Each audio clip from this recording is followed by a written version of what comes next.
মিজান ভাই, সকালটা আজ সার্থক হলো। তোমার এই রসের বারে চমক না দিলে শীতের আমেজটা যেন পুরোপুরি আসে না। কি যে মিষ্টি আর খাঁটি! সবই সৃষ্টিকর্তার রহমত জামাল ভাই। গাছ ভালো রস দিচ্ছে, তাই আপনাদের মুখে তুলে দিতে পারছি। নেন, আর এক গ্লাস নেন। পয়সা নিয়ে ভাববেন না। পয়সার কথা না মিজান ভাই, জিনিসটা হলো বিশ্বাসের। বাজারে তো আরো অনেকেই রস বেচে, কিন্তু তোমার কাছে আসি শুধু এই ভরসায় যে রসে কোনো ভেজাল নেই, একেবারে খাঁটি জিনিসটা পাওয়া যায়। ঠিক বলেছিস সালমা। আমার ছোট ছেলেটা তো তোমার রস ছাড়া খেতেই চায় না। বলে মিজান কাকার রসের মতো স্বাদ আর কারো রসে নেই। মিজান, তোমার সততাই তোমার ব্যবসার মূলধন। এই যে এতগুলো মানুষ প্রতিদিন তোমার জন্য অপেক্ষা করে, এটা শুধু রসের মিষ্টতার জন্য নয়, তোমার চরিত্রের মিষ্টতার জন্য। এই সুনামটা ধরে রেখো বাবা। জীবনে এর চেয়ে বড় সম্পদ আর কিছু নেই। চাচা, আপনি মুরব্বী মানুষ, আমার জন্য দোয়া করবেন। আপনাদের এই বিশ্বাস আর ভালোবাসা নিয়েই তো বেঁচে আছি। আপনাদের ঠকানোর কথা আমি স্বপ্নেও ভাবতে পারি না। আমরা জানি তো, তাই তো চোখ বন্ধ করে তোমার রস কিনে। কাল সকালে কিন্তু আমার বাড়িতে মেহমান আসবে। 5 ভার রস কিন্তু লাগবেই, মনে থাকে যেন। আর আমাদের পাড়ার জন্য 10 ভার, এক ফোঁটাও যেন এদিক ওদিক না হয়। আপনারা কোনো চিন্তা করবেন না, আপনাদের রস আমি সবার আগে আলাদা করে রাখবো।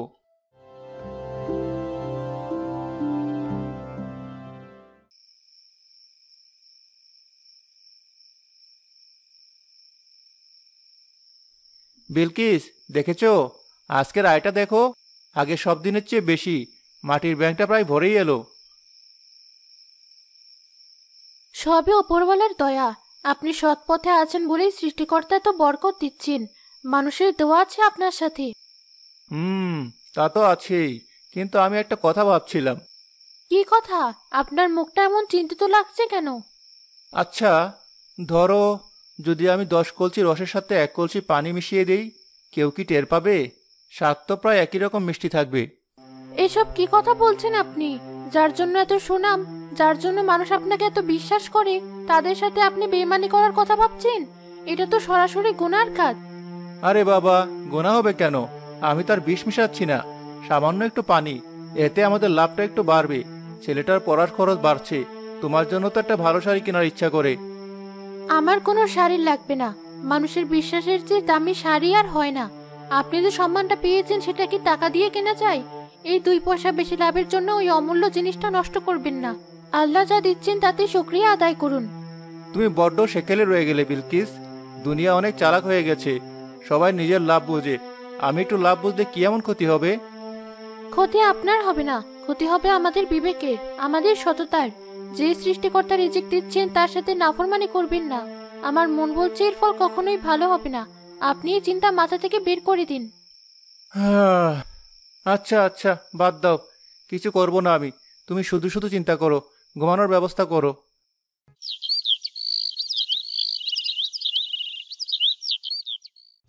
মিজান পরের দিন 1 বালতি পানি ধীরে ধীরে রসের বড় কলসিতে মেশাতে শুরু করে। আজ শুধু 1 বালতি, দেখি না কি হয়। কেউ কিচ্ছুটি বুঝবে না। বিলকিসটা বড্ড ভয় দেখায়। লাভ হলে কাল থেকে পরিমাণটা আর একটু বাড়াতে হবে।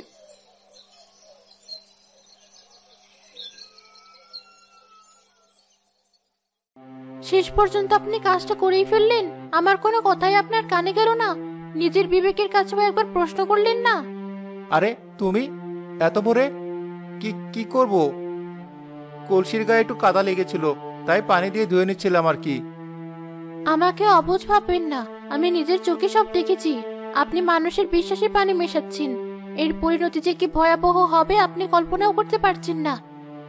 আহ, সকাল সকাল বক্তৃতা শুরু করো না তো। আমি কি করছি না করছি সেটা আমার ব্যাপার। আমার ব্যবসা আমি বুঝবো। তুমি যাও, ঘরের কাজে মন দাও।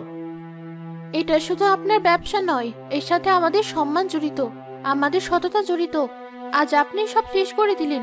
মনে রাখবেন, অসৎ পথে যা আসে তা সর্বনাশের পথেই বেরিয়ে যায়।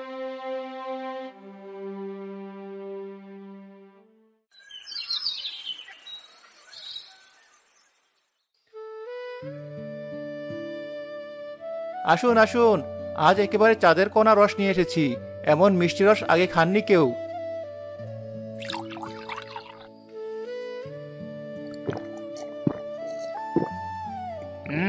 ভালোই তো, কিন্তু কেমন যেন একটু। কেমন ভাই?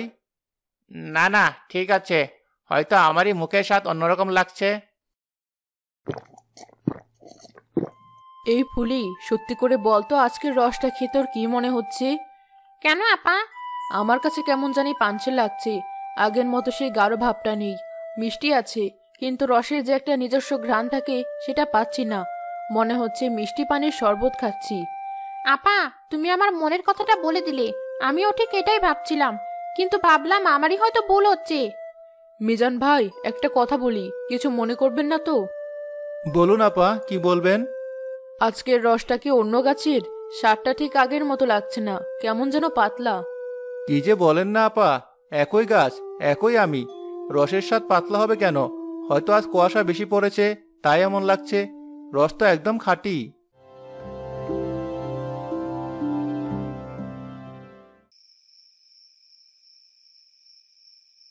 বিলকিস, ও বিলকিস, দেখে যাও তোমার জন্য কি এনেছি। কি এনেছেন? চোখ বন্ধ করো।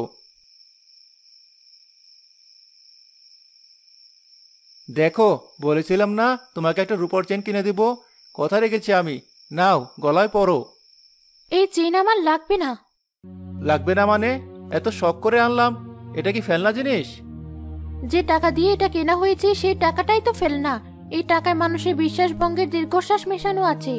এই পাপের জিনিস আমি গায়ে ছোঁয়াতে পারবো না। আবার ওই একই কথা, পাপ পুণ্য বিশ্বাস।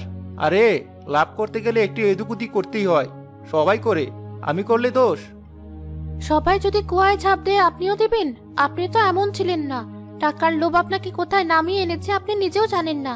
মানুষগুলো এখন আপনাকে বিশ্বাস করে বলে আপনার দোকানে আসে। যেদিন তাদের চোখের পর্দা সরে যাবে সেদিন এই টাকা আপনার সম্মান ফেরাতে পারবে না। সম্মান দুয়ে কি পানি খাবো? টাকা থাকলে সবাই সম্মান করে, তুমি এসব বুঝবে না। কাল থেকে আমি পানির পরিমাণ আরো বাড়াবো। আমার লাভ হচ্ছে, এটাই শেষ কথা। সৃষ্টিকর্তা আপনাকে হেদায়েত দিন। আমি এর বেশি আর কি বলতে পারি? আপনি নিজের সর্বনাশ নিজেই ডেকে আনছেন।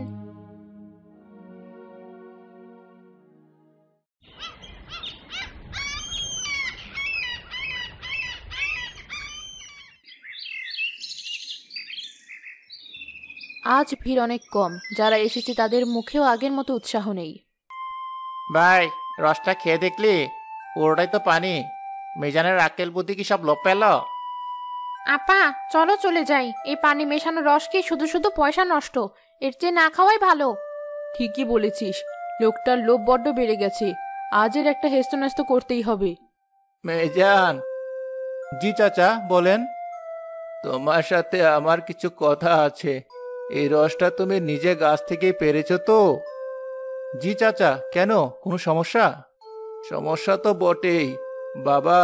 এই রসের মধ্যে আমি আর সেই আগের সততার স্বাদটা পাচ্ছি না।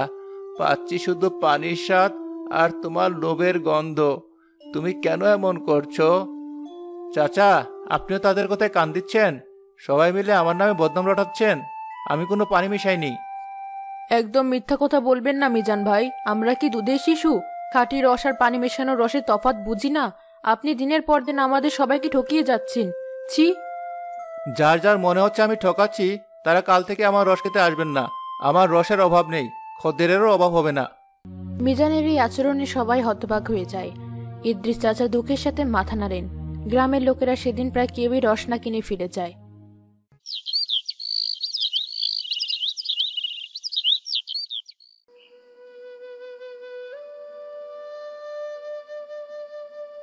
কিরে মেজান, আজ তো তোকে বড্ড একা লাগছে। কেউ না আসুক, আমার তাতে কিছু যায় আসে না। আপনি কেন এসেছেন? আমার নামে বদনাম করতে?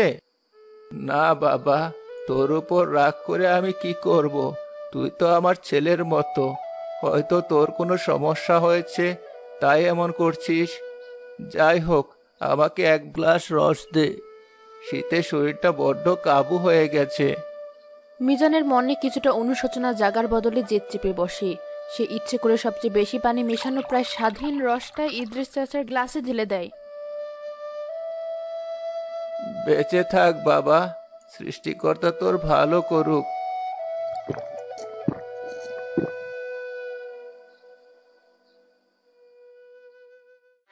সালমা আপা, শুনেছিস সর্বনাশ হয়ে গেছে? কি হয়েছে? এমন করছিস কেন? ইদ্রিস চাচা বিছানায় পড়ে গেছেন। সকাল থেকে কি ভয়ানক বমি আর পেট ব্যথা। গ্রামের কবিরাজ এসে জবাব দিয়ে গেছে, বলছে পেটে বিষাক্ত কিছু পড়েছে। বলিস কি? কিভাবে হলো? চাচা তো সকালে ভালোই ছিলেন।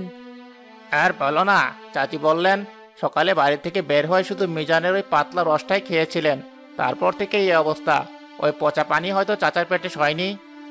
হায় সৃষ্টিকর্তা, লোভী শয়তানটা শেষ পর্যন্ত একটা মুরব্বী মানুষের জীবন নিয়ে টানাটানি শুরু করলো।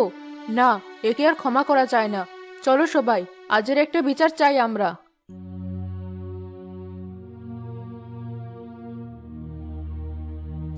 মিজান, বাড়ি থেকে বের হ। তোর প্রতারণার ফল আজ তোকে পেতেই হবে। কি হয়েছে? আমার বাড়ির সামনে এভাবে চোর ডাকাতের মতো চিল্লাচ্ছ কেন? চোরের চেয়েও অধম তুই। তোর ওই বিষাক্ত রস খেয়ে ইদ্রিস চাচা এখন বাঁচা মরার লড়াই করছেন। যদি চাচার কিছু একটা হয়ে যায় তাহলে তোকে আমরা আস্ত রাখবো না। কি কি বলছো এসব? আমি আমি তো শুধু পানি মিশিয়েছি, বিষ তো মেশাইনি। তোর মেশানো ওই নোংরা পানি বিষের কাজ করেছে। তোর লোভের জন্য আজ গ্রামের সবচেয়ে সম্মানিত মানুষটার এই দশা। ওনারা কোনো মিথ্যা বলছেন না, সব সত্যি। আমার স্বামী লোভে অন্ধ হয়ে গিয়েছিল। আমি তাকে পায়ে ধরে নিষেধ করেছি। বলেছিলাম সৃষ্টিকর্তাকে ভয় করো, মানুষের সাথে বেইমানি করো না। উনি আমার একটা কথাও শোনেননি। শব্দ শোনার, আপনারা যা শাস্তি দেবেন মাথা পেতে নেব। শুধু একবারের জন্য আমাদের ক্ষমা করে দিন। বিলকিসের স্বীকারোক্তি শুনে গ্রামবাসীরা স্তম্ভিত হয়ে যায়। মিজান ভয়ে আর অপমানে মাটির সাথে মিশে যায়। ছি মিজান, তোর চেয়ে তোর স্ত্রী বিবেক অনেক বড়। আজ থেকে এই গ্রামে তোর রস বিক্রি কেন? তোর ছায়া যেন আমরা না দেখি। দূর হয়ে যা আমাদের চোখের সামনে থেকে।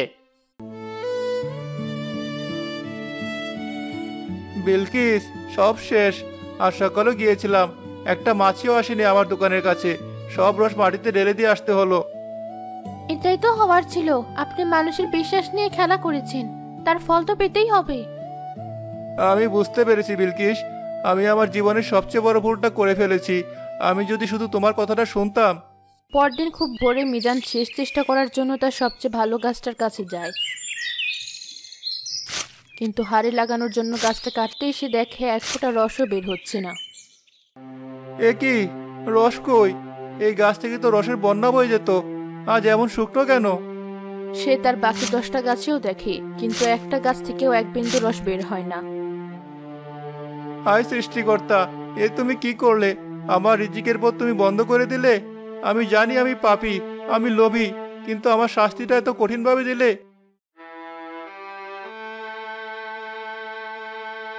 বিলকিস, সৃষ্টিকর্তাও আমার উপর থেকে মুখ ফিরিয়ে নিয়েছেন।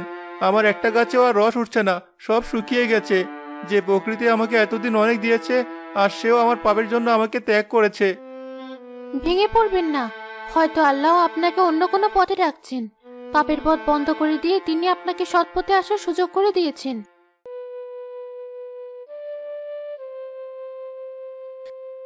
চাচা, আমাকে মাফ করে দিন। আমি একটা পশুর চেয়ে অদম। আমার জন্য আপনার এই অবস্থা হয়েছিল। বাবা, ভুল তো মানুষই করে। তুই যে নিজের ভুলটা বুঝতে পেরেছিস, এটাই সবচেয়ে বড় কথা। আমি মনে কোনো কষ্ট রাখিনি, তোকে আমি ক্ষমা করে দিয়েছি। কিন্তু প্রকৃতি তো আমাকে ক্ষমা করেনি চাচা। আমার সব গাছ রস দেওয়া বন্ধ করে দিয়েছে। আমি এখন কি নিয়ে বাঁচবো? যে সৃষ্টিকর্তা মুখ দিয়েছেন তিনি আহার দেবেন। তুই মানুষের বিশ্বাস হারিয়েছিলি, তাই তোর গাছেরও বিশ্বাস হারিয়েছিস। এখন নতুন করে শুরু কর। পরের জমিতে মজুর খাট। সৎ পথে 1 টাকা আয় করলে তাতে যে শান্তি পাবি, অসৎ পথে 1000 টাকাও তা পাবি না। বিলকিস, চাচা ঠিকই বলেছেন। কাল থেকে আমি কাজে বের হব। দিনমজুরি করে যা পাবো তা দিয়ে আমাদের সংসার চলবে। আর কোনোদিন অসৎ পথের দিকে ফিরেও তাকাবো না। আমি জানতাম আমার স্বামী আবার আগের মতো সৎ মানুষ হয়ে যাবে। আমাদের অল্পই জুটুক, কিন্তু সেটা যেন হালাল হয়। সৃষ্টিকর্তা নিশ্চয়ই আমাদের দিকে মুখ তুলে চাইবেন।